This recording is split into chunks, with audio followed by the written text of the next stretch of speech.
ដាមបណ្ឌិតហែមប្រសាប្រធានក្រុមចោះជួយកសាងពង្រីកសមាជិកគណៈបកនៅមូលដ្ឋាននាំយកអំណោយរបស់សម្ដេចតេជោចែកជូនដល់អតីតបេក្ខជនក្រុមប្រឹក្សាឃុំមកពីគណៈបកភ្លឹងទៀននិងគណៈបកសង្គ្រោះជាតិដែលបានសុំចូលរួមជីវភាពនយោបាយជាមួយគណៈបកប្រជាជនកម្ពុជាដែលមានជីវភាពខ្វះខាតចំនួន3គ្រួសារនៅខេត្តកំពង់ធំនៅថ្ងៃទី23ខែមេសាឆ្នាំ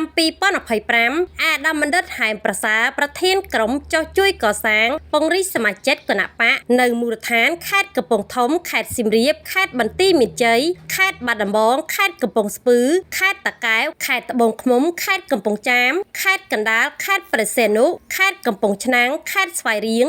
ខេត្តកំពតខេត្តព្រៃវែងរាជធានីភ្នំពេញនិងជាទីប្រឹក្សាសម្ដេចតេជោហ៊ុនសែនប្រធានគណៈបកប្រជាជនកម្ពុជាបានយកអំណោយរបស់សម្ដេចតេជោចែកជូនដល់អតីតបេក្ខជនក្រុមប្រឹក្សាឃុំមកពីគណៈបកភ្លឹងទៀននិងអតីតបេក្ខជនក្រុមប្រឹក្សាឃុំមកពីគណៈបកសង្គ្រោះជាតិដែលបានសុំចូលរួមជីវភាពនយោបាយជាមួយគណៈបកប្រជាជនកម្ពុជាដោយមានជីវភាពខ្វះខាតចំនួន3គ្រួសារក្នុងនោះមាន1លោកស្រីខៃសារ៉នអតីតបេក្ខជនក្រុមប្រឹក្សាឃុំគណៈបកសង្គ្រោះជាតិស្ថិតនៅភូមិអ្នកវៀងឃុំស្រឡៅស្រុកតាំងក្រសាងខេត្តកំពង់ធំ2លោកសូនិលអតីតបេក្ខជនក្រុមប្រឹក្សាឃុំគណៈបកភ្លឹងទៀនស្ថិតនៅភូមិចតុមុខលោកឃុំបារាយស្រុកបារាយខេត្តកំពង់ធំ3លោកម៉ភៀបអតីតបេក្ខជនក្រុមប្រឹក្សាឃុំគណៈបកសង្គ្រោះជាតិស្ថិតនៅភូមិទូលវិហារឃុំជ្រាបស្រុកសន្ទុកខេត្តកំពង់ធំអំណោយក្នុងមួយគ្រួសារទទួលបាន1អង្ករចំនួន